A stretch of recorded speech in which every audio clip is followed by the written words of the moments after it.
There are many different ways in which you can tell a story. And I'm not talking about different mediums like games or music or TV shows, but how you choose to present your story. Some stories choose to explain certain details of the plot intermittently between story beats, giving the consumer the necessary time and details needed to fully understand what's going on. Some choose to explain absolutely everything, sometimes to an excessive degree. Kingdom Hearts, Metal Gear, laying out the entire story and almost overflowing a person with an abundance of information just so they can understand the plot. And some choose to say very little, or maybe even nothing at all, and simply opts to show the consumer the story. Not explaining everything, not giving everything a how or a why, just simple and sometimes silent, effective storytelling. These are my preferred kind of stories. I don't mind when stories take a second to give exposition here and there. Hell, as y'all know, I'm a Kingdom Hearts fan, of course I'm fine with it. But being able to piece a plot together and have a picture painted before my very eyes always hits different. The Midnight Gospel, Primal, Full Metal Jacket, Gravity Rush 1 and 2, Journey, Blade Runner 2049. All stories, whether it be partially or entirely, leave certain things up to interpretation and allows a viewer to draw their own conclusions. But there's this one game I've been playing recently, a game that masters the act of showing, not telling. A game that explains absolutely nothing to the player, but gets its heart-wrenching and powerful message across by simply being experienced. Enter Umurangi.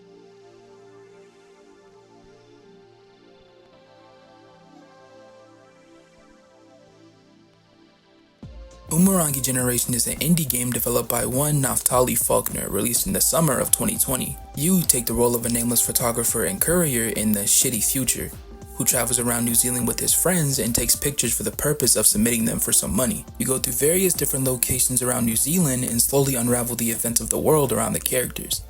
That being a world in which kaiju have attacked the earth and have started to take over. Outside of the tutorial, the game has absolutely zero dialogue, but it makes up for that by having intricately designed environments that allow you to put the pieces together just by playing the game. It was New Year's Eve whenever I found myself browsing the PlayStation Store with some money I had gotten for Christmas.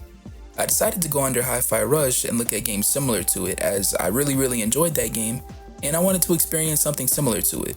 And that's when I came across Umurangi Generation. I looked the game up online and found out it was a game about photography.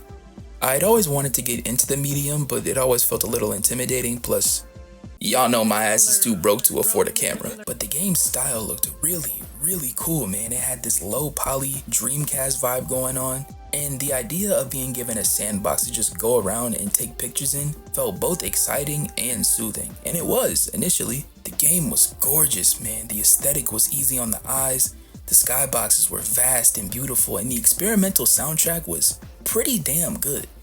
Overall, this game was such a vibe, despite being kinda weird on the offset.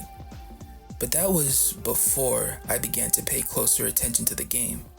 Before I began to unravel the plot and see the soul-crushing and anger-filled tale that was being laid out before me. And it was at that point that this became one of my favorite indie games of all time. What's up? I'm Cam's Holiday, and you're about to listen to me yap about Umurangi Generation. Let's get into it.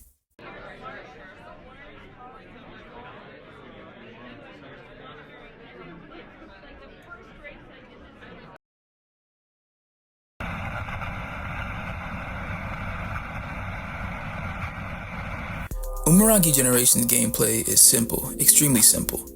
You're tasked with exploring the different locations and taking pictures of certain things to make money and progress through the game. Although you aren't restricted to only taking pictures of your bounties, hell, I spend most of my time just taking pictures of cool shit. But it is what you have to do in order to progress.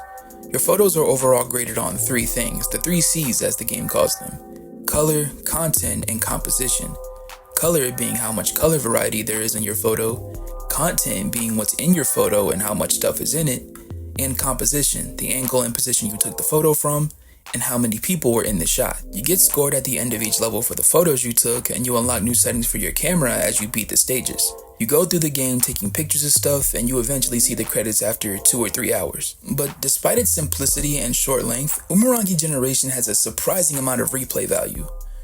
More replay value than your average Call of Duty game, at least. Oh, I'm not sorry. I'm not sorry, I'm not apologizing, those games suck. There's a handful of side bounties you can do to unlock more camera settings. There's a speedrunning mode, good for those who want to just snap pics in the fastest time possible.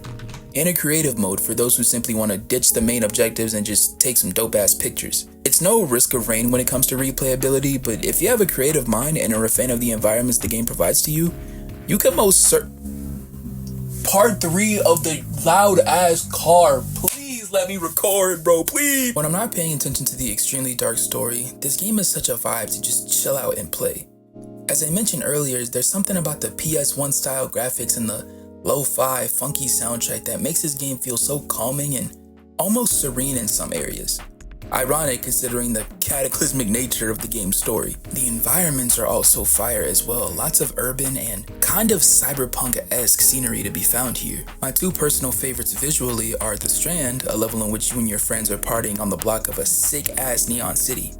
The sheer amount of colors and interesting things to take pictures of here makes this one of my most revisited levels. In Karanga Hake, I'm praying to fucking Gabriel Ultrakill that I'm saying that right. A level in which you and your friends are traveling by train. Despite the boxcar's small size, there's so much life and so many little details that I love to take pictures of on here. And the outside just looks insane. The skybox is gorgeous and the surrounding rubble from the war that's going on in this world gives heavy Evangelion vibes, which I guess that's foreshadowing. But overall, on a gameplay front, Umurangi Generation is an extremely simple and fun game about photography, and if you were to only play it for that reason, you could still have a ton of fun with it. But for me personally, that's only one half of the reason why I love this game so much. One half of the reason why this is one of my favorite indie games of all time. One half of a very beautiful and soberingly depressing story. And that would be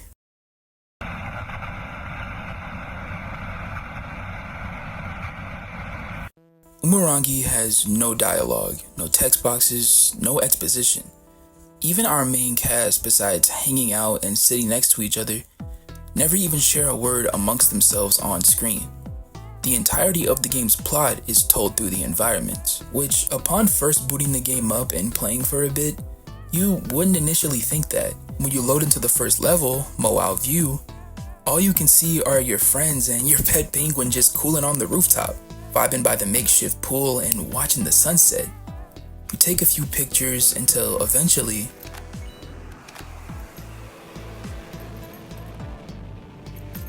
a trio of fighter jets come rushing over your head. Juxtaposed by the calm nature of the environment, the gameplay, and the soundtrack, the jets rushing above you, the sound of the wind breaking, the booming of their engines roaring in the sky. It has a somewhat disconcerting and unsettling feeling in comparison to the rest of the stage, giving the feeling that something bigger, more sinister may be going on. I love this little bit of silent storytelling so much, and it only gets better from here. As you progress through the game and explore New Zealand, you eventually piece together that this world is currently undergoing an apocalyptic war, being ravaged by kaiju that share a striking resemblance to blue bottle jellyfish, which ties back into the game's mechanics as the one thing you aren't allowed to take pictures of are blue bottle jellyfish. With all the luxuries that the bottom class and the younger generations are deprived of in this world, they want at the very least to just be able to have fun and to have a good time without being forced to constantly mind the war that's happening around them. And it's not a war that's being won either, as the UN government struggles to fight back and fails to protect and care for its citizens. We see that everyday towns and cities get attacked and sometimes decimated by the kaiju, with the UN doing the bare minimum or sometimes nothing at all to support the people affected, all the while encouraging those same people to fight for them, glorifying the war and making the ongoing conflict seem much more cool and badass than it is in reality. Corporations aren't helping the lower class either, but are eager to shove countless ads in their faces and do anything and everything to maximize profits, even in the face of human extinction. There's a huge amount of ads promoting various movies, games, and clubs, all of which are simply distractions from the problem at large. And beneath them, there's the working class, trying their best to make ends meet while facing death every day, due to not having the same protections and luxury that the 1% upper class have. And in the center of all the chaos, there's the younger generation, the titular Umurangi generation, a group of kids and young adults who party, hang out, make art, all the while coping with the dying world they've been born into, and coping with the fact that no matter what they do, their voices, this deep into the apocalypse, will likely never be heard. Umurangi, a term used by the Maori people of New Zealand, translates to red sky. And as you progress through the game and witness the events unfold, that name quickly starts to make a lot more sense. The Umurangi generation, a generation that was born during a time of utmost chaos and unrest, a generation who feels unable to make change due to the previous generations refusing to listen to them, a generation who is forced to see their futures taken away from them, a generation born under the red sky, and the last generation that has to watch the world die. Damn, I kind of feel like Shakespeare right now, I'm not gonna lie to y'all. It's a tragedy that feels so gut-wrenching to watch unfold, and it's a story that's conveyed, once again, without a single line of dialogue. I often try to avoid thinking about politics whenever I consume entertainment, or just go about my everyday life in general. But this game had me thinking about what I could potentially do to leave a positive impact on the world, and what I could do to make sure that a generation that has to witness such a calamity never comes to pass. But something that hit even harder than that, something that felt a little too close for comfort, is the moment-to-moment gameplay. Going through the environment, inferring on how the main character's friends and how other people in the world feel about the current situation, seeing the many cultures and forms of angry protest. Even the smaller stories hit different. One such example being in the walled city. As you go through the level, you eventually find out about a soldier named Maxine, someone who was sadly killed in the process of saving her town from destruction. Her death must have hit the community extremely hard, as there are many drawings and memorials to her littered throughout the stage. In Gamer's Palace, there's an entire club full of rich people, partying and having fun, drinking, and just engaging in all kinds of toxic escapism. And just outside, some unwealthy people, alongside your friends, are forced to wait outside with the blaring sounds of the sirens, waiting for lockdown to be over. My personal favorite is this random guy on the train who has his face caked in blood, smoking a cigarette by one of the train doors. The character doesn't have a name, he doesn't show up again, but there's a definite air of sadness around him, mainly due to the expression on his face and how he's somberly looking down at the floor, almost in a contemplative trance, as he takes a drag of his cigarette. This entire level in of itself is my favorite in the entire game. And not just because of the visuals, but because, in my opinion, it embodies the game's style of storytelling better than any other level in the game. The area may seem small, but there's so much life and humanity packed into this locomotive. Bloody soldiers taking a much-needed break, a mother with her child snuggled up close to her, an American chef making food for those on board, and just outside, a beautiful yet grim reminder of the current state of the outside world. Umurangi Generation is jam-packed with this kind of stuff, and it gives the game a deeply grounded and down-to-earth kind of feeling, juxtaposing against the government failings and the catastrophic kaiju attack. Another thing that struck me about Umurangi is how it carries itself, mainly in terms of marketing. The line that stuck out to me the most is the first line on the game's Steam bio. Umurangi Generation is a first-person photography game set in the shitty future. I want to put particular emphasis on the shitty future bit. In a lot of stories in the cyberpunk genre, using 2077 and Edge Runners as an example here, the term dark future is often used. It still gets the point across, but it's vague enough for the cool cyberware and badass characters to not seem as if it's glamorizing said future, which is ironic considering the actual contents of the story of 2077 and Edge Runners doesn't make that future seem very nice. Umurangi is much more direct and deadpan in its approach, not skipping around the facts and labeling it as what it is. A shitty future, a future in which you are powerless to fight back. You can't activate your Sandevistan and slice and bash and shoot your way through corpo goons. But you can pull out your camera and take a picture of the chaos and turn it into some art. I would be remiss not to mention the motivation behind the creation of Umurangi's narrative.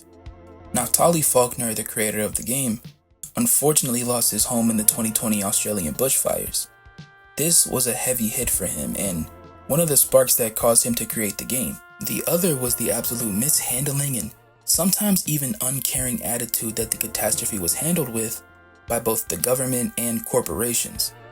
Although he himself couldn't do anything about it on a more hands-on level, he could get his strong and deeply important message out to the world by way of his art. And that led to the birth of this beautiful game. Although this game's story may seem bleak and dark as all hell, there is an underlying positive message that I can gather from it. A message that I may have completely misinterpreted, but it struck a chord with me enough to put it at the end of this dumbass little video essay you're watching. That message is that even in a system as damaged as the one seen in the game, people can still create meaning. People can still connect with each other and call for change, whether it be through art or protest. You can inspire others to fight in any way they can, no matter how small. You can inspire others to realize that their voice matters, no matter what anyone says. People can still preserve humanity, even in the face of calamity. And I believe that by doing this, we can make the future of the next generation just a little bit brighter. I believe that by keeping our hope alive and by fighting for change, there may never have to be a generation who has to see the red sky. There won't ever have to be an Umurangi generation.